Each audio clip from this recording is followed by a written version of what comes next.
প্রিয় দেশবাসী ও সম্মানিত নবনির্বাচিত ৩০০ সংসদ সদস্য, আসসালামু আলাইকুম।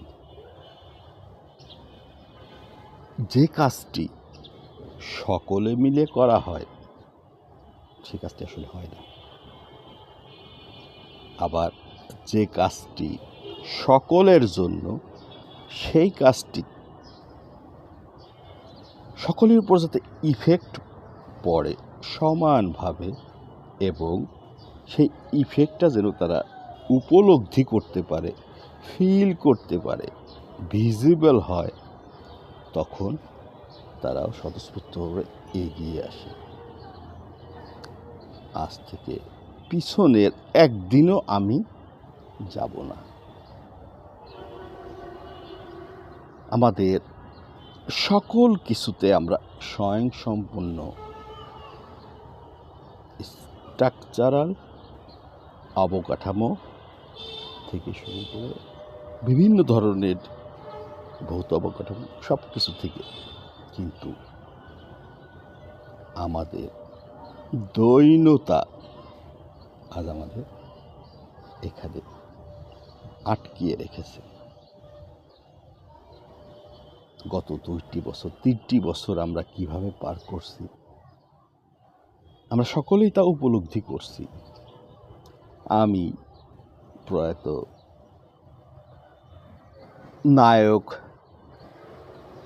ইলিয়াস কাঞ্চনের প্রতি আজকে আমি গভীর শ্রদ্ধা জ্ঞাপন করছি, কারণ সড়ক দুর্ঘটনা বিষয়ে তিনি প্রথম আন্দোলন করেছিলেন। কেন আন্দোলনটা করেছিলেন? তিনি নিজে ভুক্তভোগী হয়েছিলেন। বাট দেখেন তো, গত 15 থেকে 20 বছরের 30 বছরে ঈদ যাত্রায় কতগুলো মানুষ নিহত হয়েছে রোড অ্যাক্সিডেন্টে। এই বছর কতগুলো হয়েছে? আমার একটি ব্যক্তিগত ডাটা সার্ভে আছে, সেখানে ইউনাইটেড স্টেটস অফ আমেরিকার সাথে বাংলাদেশের একটা তুলনা করেছিলাম যে ইউনাইটেড স্টেটস অফ আমেরিকায় আর্ম প্রলিফারেশন বা আর্মস কন্ট্রোলের অপ্রতুলতার কারণে যতগুলো হতাহত বা ইনসিডেন্ট ঘটে, মৃত্যু ঘটে, সেম আমাদের দেশে একটা মৃত্যু ঘটে, সেটা হচ্ছে অ্যাক্সিডেন্ট, রোড অ্যাক্সিডেন্ট। কেন রোড অ্যাক্সিডেন্ট হয় আমরা সকলেই জানি।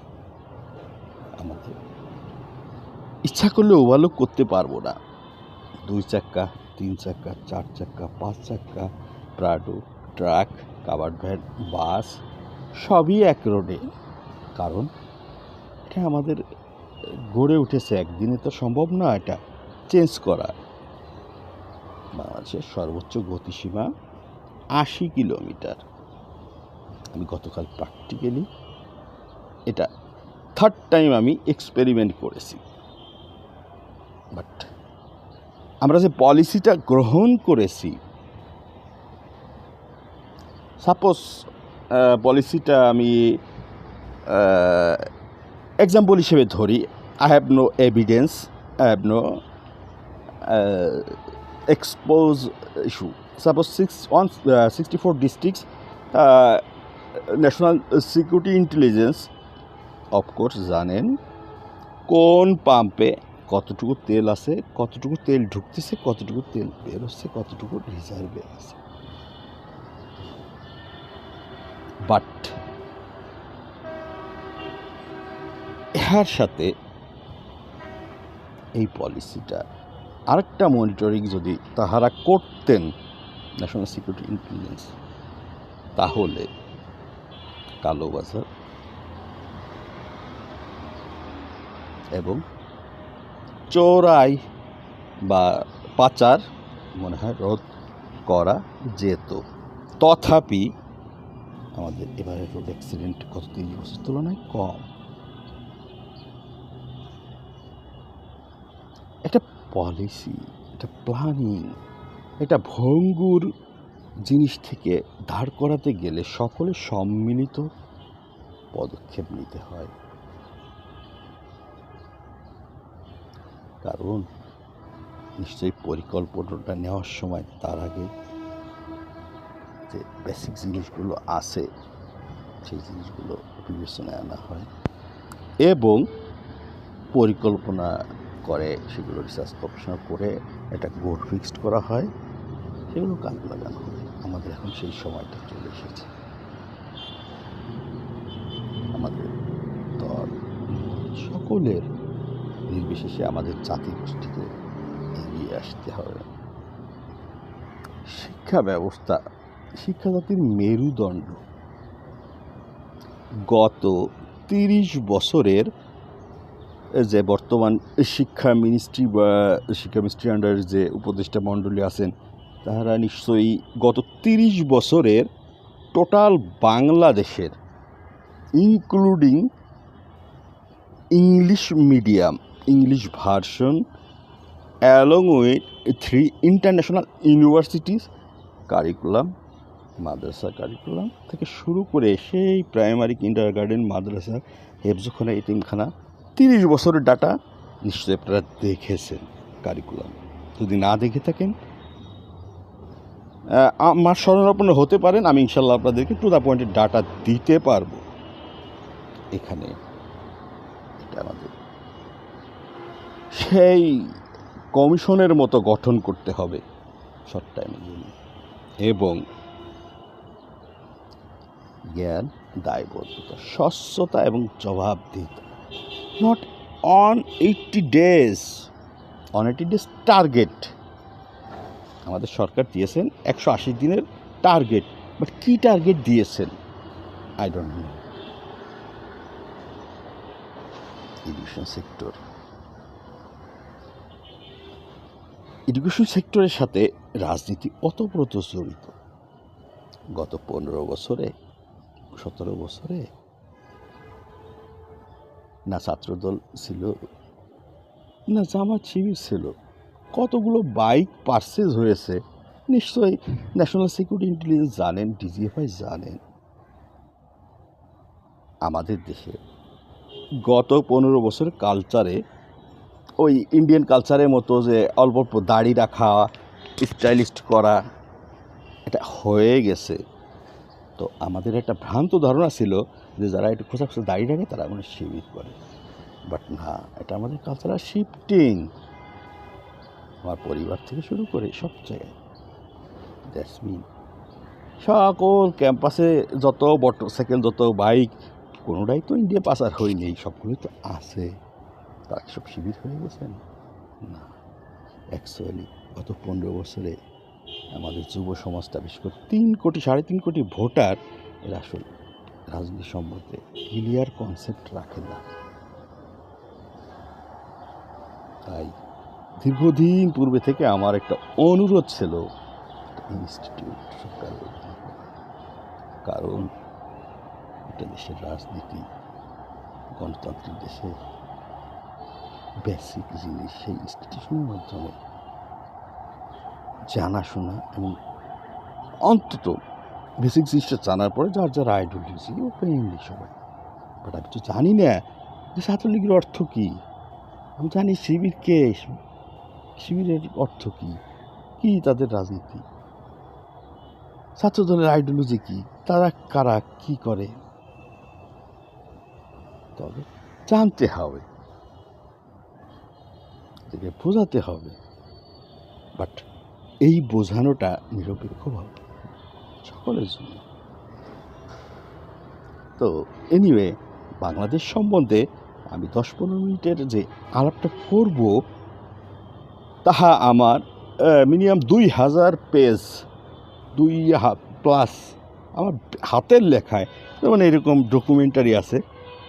তো দেখে আমি বলবো, বাট তার আগে যেমন প্রিলিমিনারি আমার কিছু বাস্তব অভিজ্ঞতা থেকে বলি। যেমন সেটা হচ্ছে যে কোনো কিছু দীর্ঘ 15 বছর যাবৎ আগে আমি নিজে প্র্যাকটিক্যালি টেস্ট করি, একের অধিকভাবে, বিভিন্ন অ্যাঙ্গেলে, বিভিন্ন প্যাটার্নে। একবার চিন্তা করেন তো, গত 15 বছরে 999-এ কল দিলে 24 ঘন্টা কি পুলিশের সহযোগিতা পাননি? তাহলে সেটা নষ্ট হলো কেন? আমি গত বছর সরকারের পলিসির সুনাম করছি, দুর্নাম করছি? নো, যেটা রাইট, যেটা বাস্তব, সেটা আমি নিজে টেস্ট করেছি। টেস্ট করার পরে আরেকটা জিনিস করেছি, যে আমরা তথ্য বিভ্রাটে ভুগি। বিশেষ করে এখন যে আমরা তথ্য বিভ্রাটে আছি, অনলাইন প্ল্যাটফর্ম এবং আমাদের মেইন মিডিয়াগুলো, এগুলো ঠিক হওয়া কোনো ব্যাপার না, ম্যাটার অফ 7 days। সো আমি নিজ দায়িত্বে লাল লেখা ব্যাকগ্রাউন্ড, সবুজ, রাত্রে আলো পড়লে জল জল করে, রাতের আধারে দিনের পর দিনের গোপনে গাড়ি নিয়ে বেরোতাম আর লাগাইতাম যে 24 ঘন্টা যে কোনো জায়গায় পুলিশের সহযোগিতা করতে কল করুন। যে কোনো ধরনের সহযোগিতা পেতে, সরকারি সহযোগিতা পেতে 333-তে কল করুন।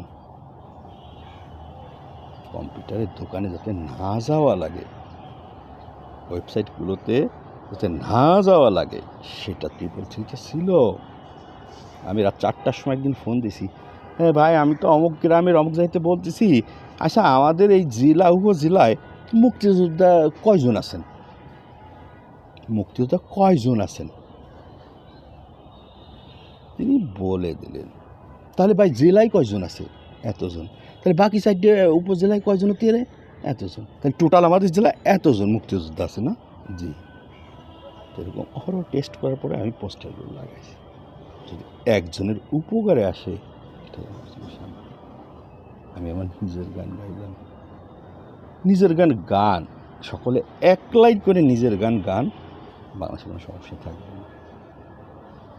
আমি অক্সফোর্ড ইউনিভার্সিটিতে আমাদের অর্থনীতির ভঙ্গুর অবস্থা দেখে গত বছর রিকোয়েস্ট করলাম আমার প্রফেসরকে, request for guidance on the structural framework of Bangladesh national budget by interim government for fiscal year 2025-2026. Dear Professor Bamford, Public Policy Economics, University of Oxford, I have this message finds you well. I am chosen one of your former students.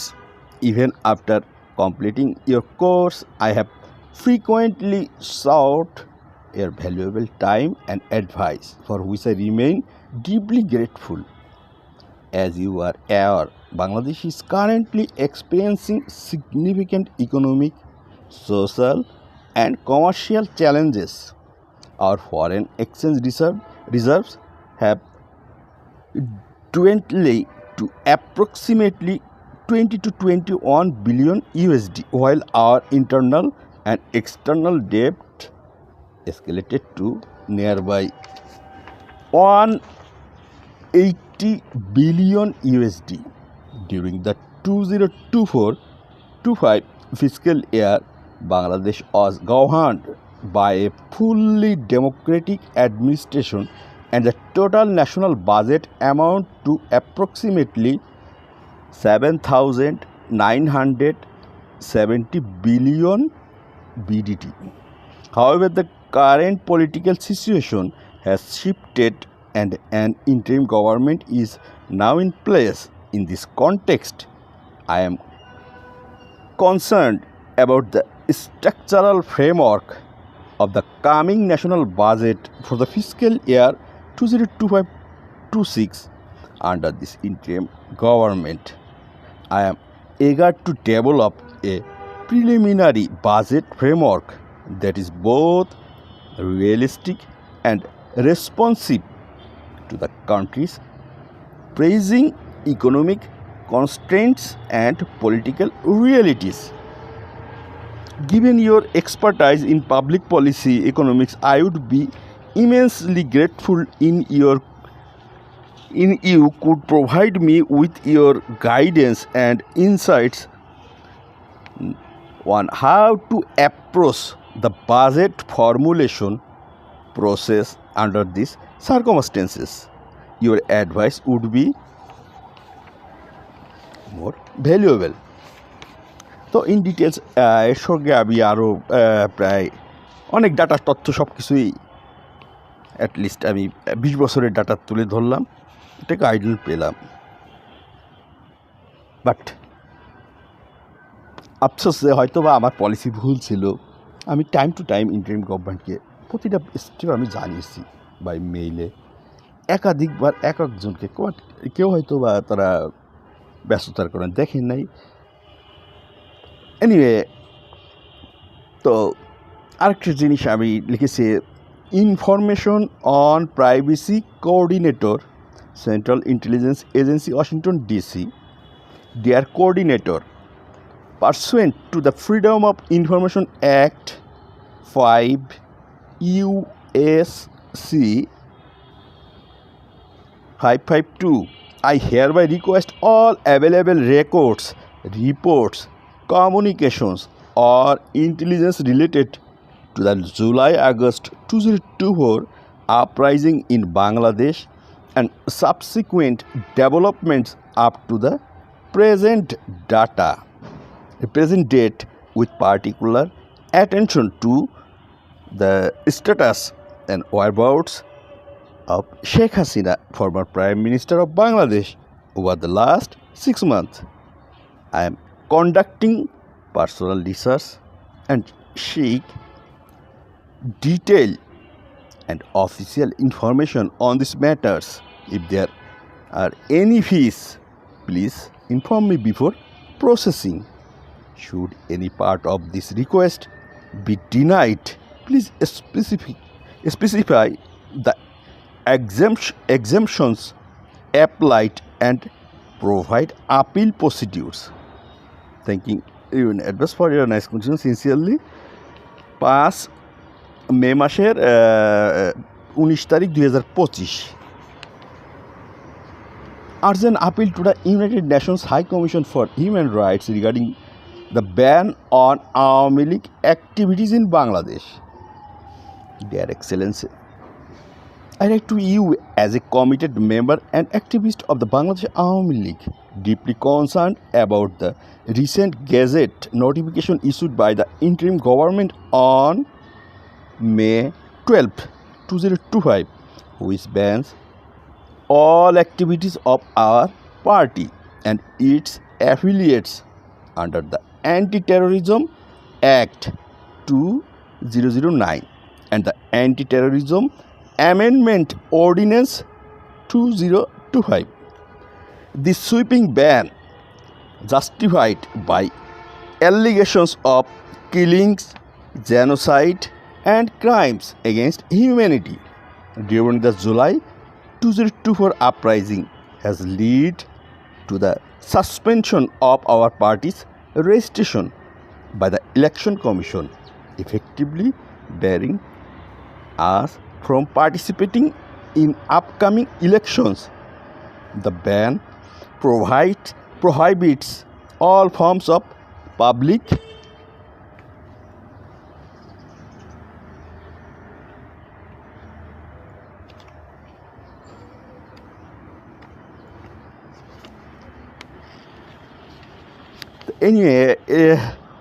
implementation and observance, July, June, execution, monitoring, audit, key actors involved, finance division, planning commission, line ministries division, cabinet, parliament, জাতীয় সংসদ, comptroller and auditor general, Bangladesh National Budget on financial year 2024-25 overview, total budget BDT 7,970 billion, a 4.6% increase previous 2024 to 2025. Budget deficit projected 4.6 of GDP, slightly down from 4.7% in financial year 2023 to 2024. GDP growth target set at 6.8%, recovering from a provisional estimate of 5.8% for financial year 2023 to 2024. ADP allocation reduced to 33.2% of total public expenditure, down from 34.3% in the previous year. Private investment expected to rise to 27.3% of GDP. Revenue budget, fiscal year, revenue income, budget deficit, public debt, finance bill, development expenditure, non-development expenditure, subsidy, financial support provided by the government to various sectors like agriculture, energy, and food.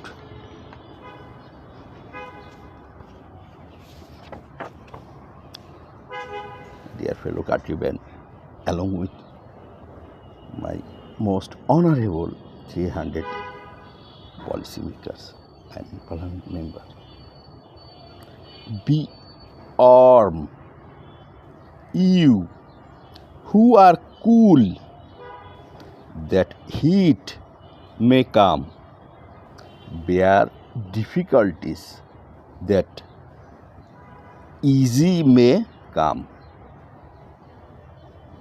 But it is not only for 300 members.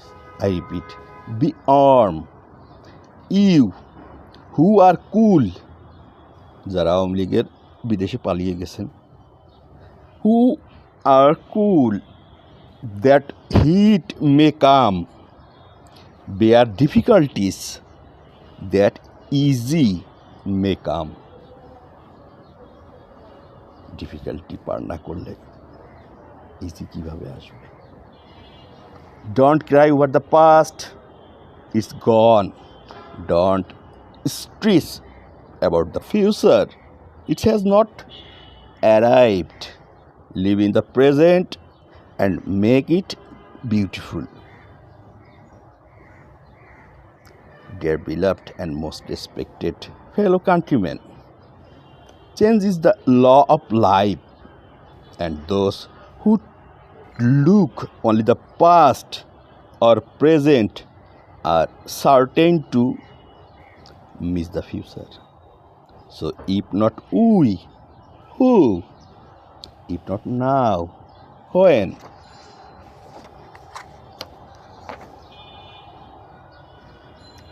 সুপ্রিয় mister লিও, his holiness pop 14th 1983 সালের আইনের point two be noted, আমার date of birth 1983।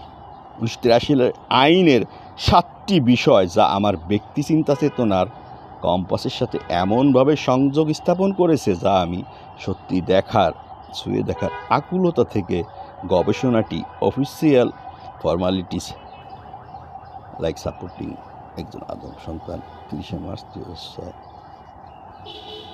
শেষ পর্যন্ত আমার school, আমি প্রতিদিন যেখানে পড়ালেখা করি সেখানে রিস্টোর করা হয়েছে, এবং দ্বিতীয়তে বলা হয়েছে লাস্ট আপডেটেড ফেব্রুয়ারি 19, 2026,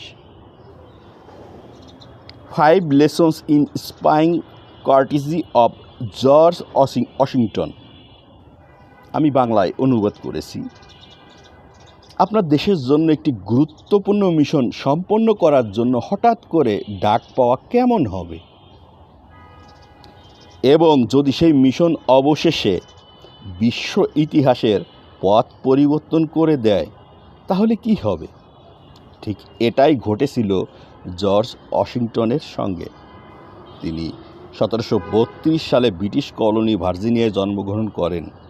কোনো আনুষ্ঠানিক শিক্ষা পাননি এবং বয়স পূর্ণ হলে একজন ভূমি পরিমাপক ল্যান্ড সার্ভেয়ার হয়। বেশিরভাগ আমেরিকান জর্জ ওয়াশিংটনকে আমাদের প্রথম রাষ্ট্রপতি হিসেবে জানেন, তবে অনেকেই হয়তো জানেন না যে তার প্রেসিডেন্সি এবং আমাদের দেশের অস্তিত্বই সম্ভব হয়েছিল তার গোয়েন্দা জ্ঞানের দক্ষতার মাধ্যমে। একটি পরিকল্পনাকারী শত্রুকে ব্যর্থ করতে হলে গোয়েন্দার চেয়ে বেশি কিছু প্রয়োজন নেই, এবং এটি অর্জন করতে যে যত্ন লাগে তার তুলনা নেই। George Washington. চলুন জর্জ ওয়াশিংটনের জীবনের গুরুত্বপূর্ণ মুহূর্তগুলো দেখি, যেন আমরা জানতে পারি তিনি কী ধরনের গোয়েন্দা শিক্ষা অর্জন করেছিলেন এবং তিনি ইউনাইটেড স্টেটস অফ আমেরিকার স্বাধীনতায় গুরুত্বপূর্ণ ভূমিকাই শুধু পালন করেননি, তিনি ভূখণ্ডটি রক্ষা করেছিলেন। আমরা হয়তো বা জানি না এটা, আমাদের ভূখণ্ডটি রক্ষা কীভাবে হলো এই দিকগুলো। চলুন ওয়াশিংটন জীবনের গুরুত্বপূর্ণ মুহূর্তগুলো দেখি, যেন আমরা জানতে পারি তিনি কী ধরনের গোয়েন্দা শিক্ষা অর্জন করেছিলেন। নাম্বার 1, আপনার প্রতিপক্ষকে জানুন। 1753 সালে ঔপনিবেশিক ভার্জিনিয়ার গভর্নর তরুণ সার্ভেয়রকে দূত হিসেবে নিযুক্ত করেন। ওয়াশিংটনকে ফরাসিদের সম্পর্ক সতর্ক করা ছিল যাতে তারা ইতিমধ্যেই ব্রিটিশদের দাবি করা ভূখণ্ডে কিল্লা তৈরি করাটা বন্ধ করে। তিনি তখন 21 বছর বয়সী, এই দায়িত্ব পালন করতে উদগ্রীব ছিলেন। ওয়াশিংটন কয়েকজন সীমান্তরক্ষী এবং একজন ফরাসি ভাষীকে সঙ্গে নিয়ে প্রায় 1000 মাইলের যাত্রায় বের হন। তিনি ভূমি, ফরাসি সামরিক পোস্ট, পাশাপাশি যাত্রাপথে নিয়ে যাওয়া আমেরিকান ইন্ডিয়ান এবং অন্যান্যদের সঙ্গে যোগাযোগের ব্যাপারে খুঁটিনাটি নোট গ্রহণ করেন। ফরাসি সামরিক কর্মীরা বর্তমান পশ্চিম পেনসিলভানিয়ার ওহিও কান্ট্রির এক এলাকায় ওয়াশিংটনের দলকে আটকায়। তারা আমেরিকানদের আন্তরিকভাবে স্বাগত জানায় এবং তাদের ঘাঁটিতে পৌঁছে দেয়, যেখানে ওয়াশিংটন বার্তা পৌঁছে দিতে পারতেন। ফরাসি কর্মকর্তাদের কূটনৈতিক প্রতিক্রিয়ার বিপরীতে অনুবাদক বুঝতে পারলেন যে তাদের প্রকৃত পরিকল্পনা ছিল বিবাদিত এলাকা নিয়ন্ত্রণে রাখা। শীঘ্রই ওয়াশিংটন গভর্নরের কাছে ফলাফল রিপোর্ট করার জন্য রওনা দিয়েছিলেন।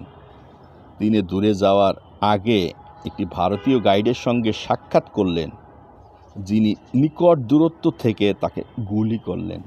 সৌভাগ্যবশত গুলিকর্তা ব্যর্থ হয়েছিল, নইলে আমাদের দেশের ভাগ্য অনেক ভিন্নভাবে নাট্য গঠিত হতো। ওয়াশিংটন বন্দুকধারীকে বন্দুক ছাড়াই মুক্তি দিলেন, তবে ধারণা করলেন যে তাকে ফরাসিরা পাঠিয়েছে তাকে নিলেই আটকানোর জন্য। ওয়াশিংটনের ফরাসি বা তারা যে প্রত্যন্ত ভূমি দখল করেছিল সেটা সম্পর্কে পূর্বের খুব বেশি জ্ঞান ছিল না, তবে তার মিশন তাকে শিখিয়েছিল শত্রুর কৌশলগত ভৌগোলিক পরিস্থিতি এবং কৌশলগত উদ্দেশ্য বিশ্লেষণ করার গুরুত্ব। নাম্বার 2, আপনার নরম দক্ষতা পরিমার্জন করুন। ফরাসিরা বিনোদন দিতে পছন্দ করতেন এবং কলোনিয়াল অতিথিদের আগমনকে তাদের ব্রিটিশ শাসকের সম্পর্কে তথ্য সংগ্রহ করার একটি ভালো সুযোগ মনে করতেন। তবে ওয়াশিংটন সংযমী ছিলেন এবং তাদের সঙ্গে সামাজিকরণের সময় কূটনীতি এবং তথ্য আহরণের ক্ষেত্রে আরও দক্ষ প্রমাণিত হন। তার জার্নালের একটি অংশে উল্লেখ আছে যে মদ দ্রুতই তাদের কথোপকথনে প্রথমে দেখা দেয় সীমাবদ্ধতা দূর করে এবং তাদের জীবকে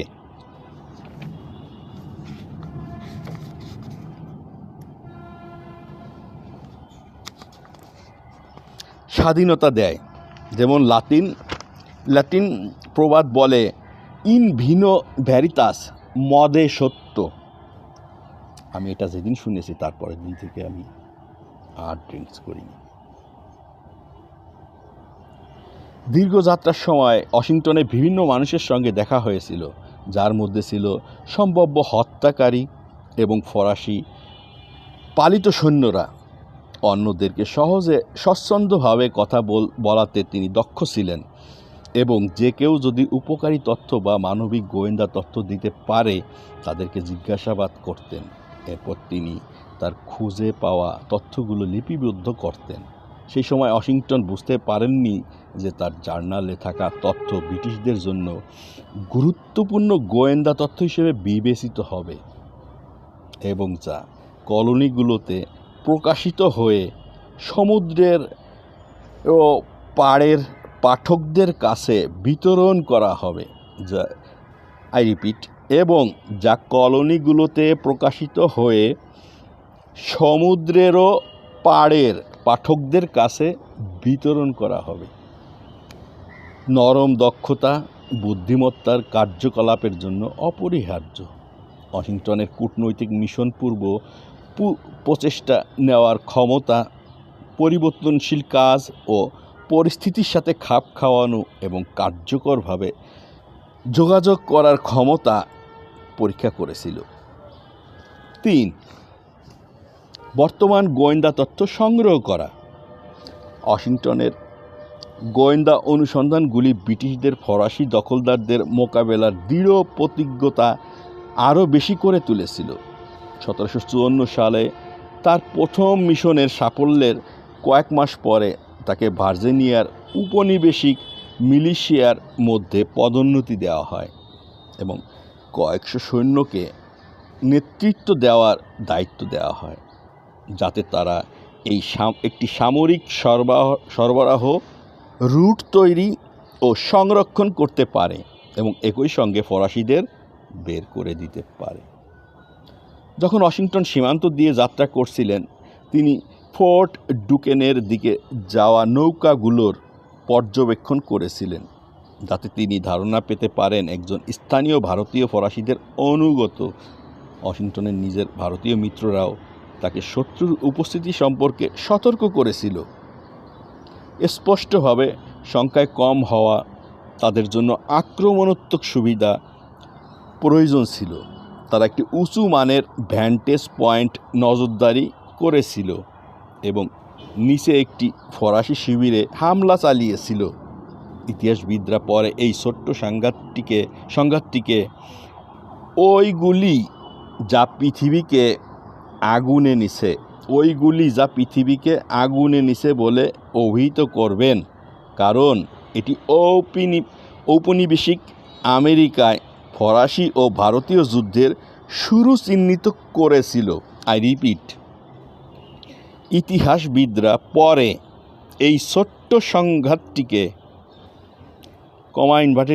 বোল্ড ওইগুলি যা পৃথিবীকে আগুনে নিছে বলে অভিহিত করবেন, কারণ এটি ঔপনিবেশিক আমেরিকায় ফরাসি ও ভারতীয় যুদ্ধের শুরু চিহ্নিত করেছিল, যা পরবর্তীতে বৈশ্বিক 7 বছরের যুদ্ধ পর্যন্ত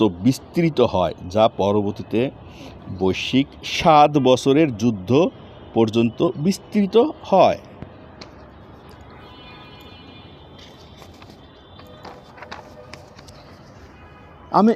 আমেরিকানরা পরবর্তীতে ফোর্ট নেসেসিটি তৈরি করতে এগোলো, তবে ওয়াশিংটন এবং তার দল শত্রুর অবস্থান নজরে রাখতে ব্যর্থ হয়েছিল, যারা এখন তীব্র অনুসরণে ছিল। এইবার ফরাসি এবং তাদের ভারতীয় মিত্ররা উচ্চভূমি দখল করেছিল। তলোয়ার বন্দুকের আক্রমণ অবিরাম বর্ষিত হলো। শুধুমাত্র গোলা বারুদি শেষ হলে তারা ওয়াশিংটনকে আত্মসমর্পণ করতে এবং বেঁচে যাওয়া সেনাদের সঙ্গে সরে যেতে অনুমতি দেবে।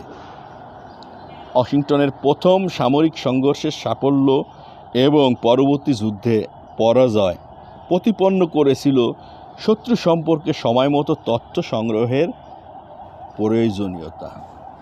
4. আপনার অন্ধ জায়গাগুলো জানুন। Blind spot. ওয়াশিংটন ভার্জিনিয়ায় ফিরে গেলেন এবং তার কমান্ডো উল্লেখযোগ্য ক্ষতি ভোগার পর মিলিশিয়াকে ছেড়ে দিলেন, তবে তার অবসর খুব সংক্ষিপ্ত ছিল। 1755 সালে জেনারেল এডওয়ার্ড ব্র্যাডডকের তার জন্য আরেকটি মিশন ছিল। ব্র্যাডডক এবং 2টি ব্রিটিশ আর্মি ইনফ্যান্ট্রি রেজিমেন্ট পাঠিয়েছিল আমেরিকায় ফরাসিদের সাথে খোলা লড়াই করার জন্য। তারা চেয়েছিল ওয়াশিংটন ব্র্যাডডককে অ্যাডজুটেন্ট হিসেবে কাজ করুক। আই রিপিট, ব্র্যাডডক এবং 2টি ব্রিটিশ আর্মি ইনফ্যান্ট্রি রেজিমেন্ট পাঠিয়েছিল আমেরিকায় ফরাসিদের সাথে খোলা লড়াই করার জন্য। তারা চেয়েছিল ওয়াশিংটন ব্র্যাডডকের অ্যাডজুটেন্ট হিসেবে কাজ করুক। ব্র্যাডডক 60 বছর বয়সী এবং একজন অভিজ্ঞ যুদ্ধবাজ ছিলেন। তার যুদ্ধ করার ধরন এবং জীবন অভিজ্ঞতা তার 23 বছর বয়সী অ্যাডজুটেন্টের তুলনায় খুব ভিন্ন ছিল। সবচেয়ে স্পষ্ট, লাল পোশাকধারী ব্রিটিশ সৈন্যরা দূর থেকে দেখেও সহজে চোখে পড়ত। ব্রিটিশ কক্ষপথ যখন ফরাসিদের দিকে এগোচ্ছিল, ওয়াশিংটন তাদের দুর্বলতা নিয়ে ক্রমেই নার্ভাস হয়ে উঠলেন। তিনি তার কিছু মানুষ ব্যবহার করে সামনের বন এবং পাশ দিয়ে গোয়েন্দা তথ্য সংগ্রহ করার প্রস্তাব দিলেন। ব্র্যাডডক এটি প্রত্যাখ্যান করলেন। তিনি বিশ্বাস করতেন যে র্যাগট্যাগ আমেরিকান মিলিশিয়া রয়েছে, তারা ভারতীয় বর্বরদের সঙ্গে প্রতিযোগিতা করতে সক্ষম নাও হতে পারে, কিন্তু পেশাদার ব্রিটিশ সেনাবাহিনী পারে। তার বিশ্লেষণাত্মক অন্তর্দৃষ্টি তার পতনের কারণ হবে। এদিকে ফোর্ট ডুক্সিনে ফরাসি এবং তাদের ভারতীয় মিত্ররা সিদ্ধান্ত নিলেন ব্রিটিশদের আক্রমণ করতে। সেই সময় তারা মনোনগাহেলা নদী ক্রস করতে শুরু করল। ছোট ফরাসি দলটি আচমকা হামলার সুবিধা নিয়ে ব্রিটিশদের পরাজিত করল। কয়েক মিনিটের মধ্যে ব্র্যাডডককে প্রায় 2/3 সৈনিক তীব্র যুদ্ধের সময় আহত বা নিহত হয়েছিল, যার মধ্যে ব্র্যাডডক নিজেও ছিলেন। ওয়াশিংটনের বহুবার প্রাণ খর্বের মতো পরিস্থিতি ঘটে। আগে তিনি ভার্জিনিয়ায় নিয়ন্ত্রিতভাবে প্রস্থান করার নেতৃত্ব দেন। ওয়াশিংটন অনুপ্রেরণার মূল্য বুঝতেন, তবুও ব্র্যাডডকের বন্ধ মনের কারণে তিনি তার পরামর্শ উপেক্ষা করেছিলেন এবং শত্রুকে কম মূল্যায়ন করেছিলেন।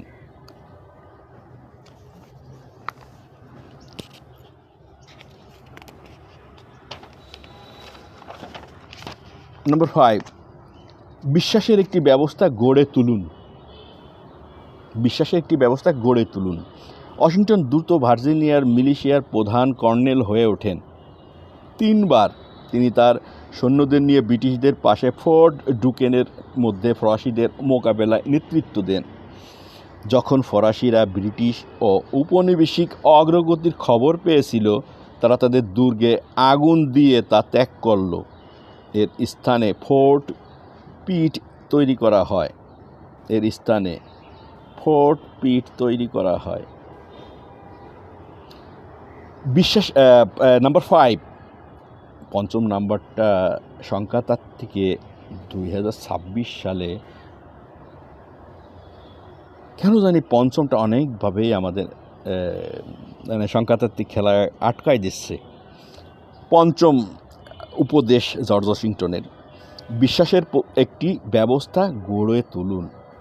ওয়াশিংটন দ্রুত ভার্জিনিয়ার মিলিশিয়ার প্রধান কর্নেল হয়ে ওঠেন। 3 বার তিনি তার সৈন্যদের নিয়ে ব্রিটিশদের পাশে ফোর্ট ডুকেনের মধ্যে ফরাসিদের মোকাবেলায় নেতৃত্ব দেন। যখন ফরাসিরা ব্রিটিশ ও ঔপনিবেশিক অগ্রগতির খবর পেয়েছিল, তারা তাদের দুর্গে আগুন দিয়ে তা ত্যাগ করল। এর স্থানে ফোর্ট পিট তৈরি করা হয় এবং ওয়াশিংটন ভার্জিনিয়ায় ফিরে আসেন। পরবর্তী কয়েক বছর ওয়াশিংটন ব্রিটিশ সেনাবাহিনীর প্রতি হতাশ হয়ে পড়েন। মিলিশিয়ার সাথে তার সাহসী সেবা এবং আত্মত্যাগের পরেও ব্রিটিশরা তার উপনিবেশিক কমান্ডকে তুচ্ছভাবে দেখত এবং তাকে তাদের সারিতে যোগ দেওয়ার অনুমতি দিতে অস্বীকার করল। তিনি 1758 সালে মিলিশিয়ার থেকে পদত্যাগ করেন এবং সামাজিক জীবনে মনোনিবেশ করেন। আরও অনেক বছর কেটে গেল এবং মার্কিন উপনিবেশগুলি অস্থির অবস্থায় ছিল। ব্রিটিশ শাসনের বিরুদ্ধে অগণিত অভিযোগ জমা হয়েছিল যা উপনিবেশগুলোর স্বাধীনতার আহ্বান বাড়িয়েছিল। ওয়াশিংটন এতে একমত হন। অন্যদিকে অনেক উপনিবেশবাদী অবিচল নিলয়বাদী ছিলেন। যদি উপনিবেশ এবং ব্রিটিশদের মধ্যে সম্পর্ক এমন পর্যায়ে খারাপ হতো যে সংঘাত ঘটে, তবে উপনিবেশগুলিকে তাদের মিলিশিয়ার চেয়েও বেশি প্রয়োজন ছিল। 1775 সালে কন্টিনেন্টাল কংগ্রেস সর্বসম্মতিক্রমে ওয়াশিংটনকে নতুন কন্টিনেন্টাল আর্মি গঠন এবং নেতৃত্ব দেওয়ার জন্য নিযুক্ত করেছিল। একটি গোয়েন্দা দৃষ্টিকোণ থেকে ওয়াশিংটন বুঝতেন যে সব উপনিবেশবাদী ব্রিটিশদের বিরোধী নয়। তিনি সচেতন ছিলেন যে কার উপর তিনি মার্কিন স্বাধীনতার জন্য বিশ্বাস রাখতে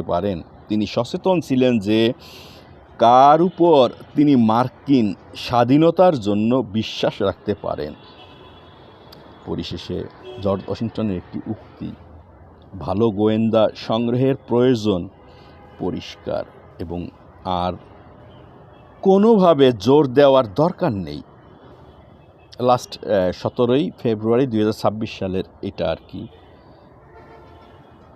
সেন্ট্রাল ইন্টেলিজেন্স এজেন্সি আমি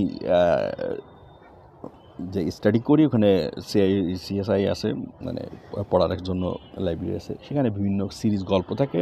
তো এটা আর কি এই ফেব্রুয়ারি 2026 সালে।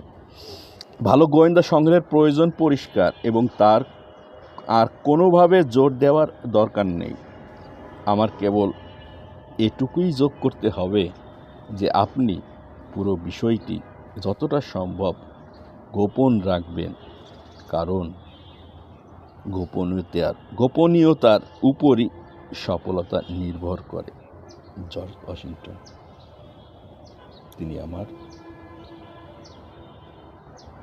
Topmost master. তো বাংলাদেশ সম্পর্কে জানার আগে আরও অনেক অনেক অনেক বিষয়,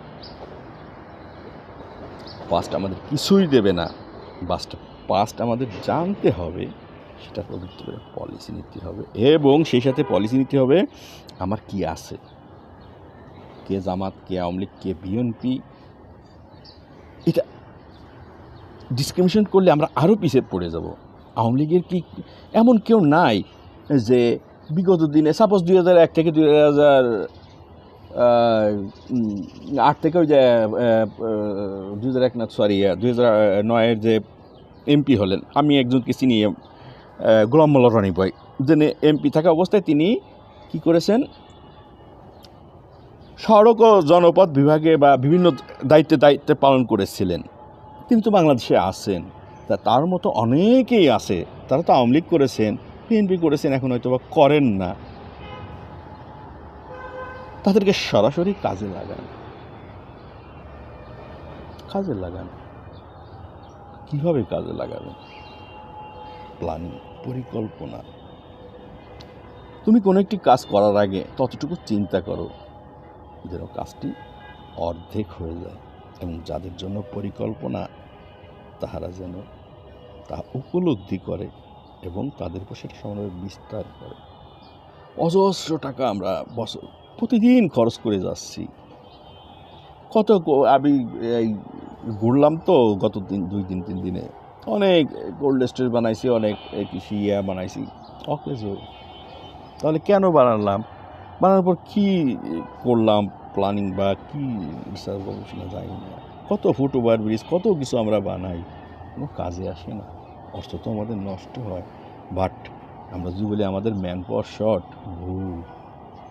ম্যান পাওয়ার আমাদের শর্ট না, ম্যান পাওয়ার আমাদের 2 গুণ, 3 গুণ, 5 গুণ, 10 গুণ। শক্ত হাতে, টলারেবল, মানবতা, সর্বাগ্রে, প্রতিশোধের আগুনে নয়। আমি জানি না আমি বিষোদ্গার ছাড়া বলতে পারলাম কি না।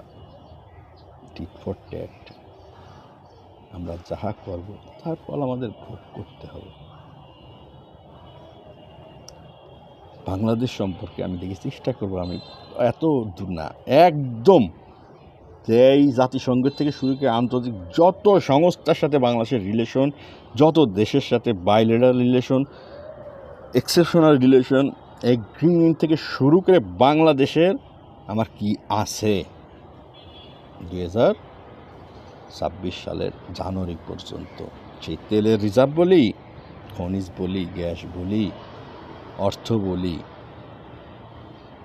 15-20 মিনিট আমি একদম বাংলাদেশের সেই শুরু থেকে এখন পর্যন্ত আমি ইনশাল্লাহ বুঝাইব বা বলবো, বাট আমি চেষ্টা করব সেটাই উপস্থাপন করতে যেমন আমার একটা শব্দে আনঅথেন্টিক যেন না হয়। সলিমুল্লাহ স্যারকে আমি যতটুকু জানি, শিক্ষাক্ষেত্রে এটা সলিমুল্লাহ স্যার বা ওনাদের মতো যারা আছে, যে সেই কুদরতি ক্ষুধা আমরা শুনেছি যে শিক্ষা কমিশন কুদরতি ক্ষুধা, কবে আমরা কি চোখে দেখেছি? সেই কমিশনের কার্যক্রম কি ছিল? আজকে আমরা কি আছি? শিক্ষার্থীর মেরুদণ্ড। আমাদের একটা কঠোর সিদ্ধান্ত নিতে হবে। No teachers politics, no teachers politics. কেন গভর্নমেন্ট চেঞ্জ হইলে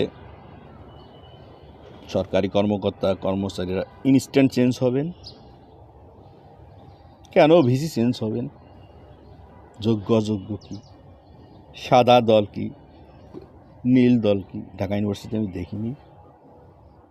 first class first second third হয়ে ফোর্থ হয়েও ওই তারা তো প্লেস পাননি। কেন পাননি? ওই যে লেজর সাদা দল নীল দল। তাহলে আমাদের খুব বেশি না, প্ল্যানিং মিনিস্ট্রির সাথে করেন আপনারা, এটা পিয়ন ঝাড়ুদার হিসেবে ডাক দিয়েন, চেষ্টা করব। আমার হাজার হাজার হার্ড কপি আছে, হাজার হাজার, এক ট্রাক, মানে নাই আর কি, মানে কথার কথা নাই, কিছুই নাই। বাট আমি সফট কপির উপরে ডিপেন্ড করি না।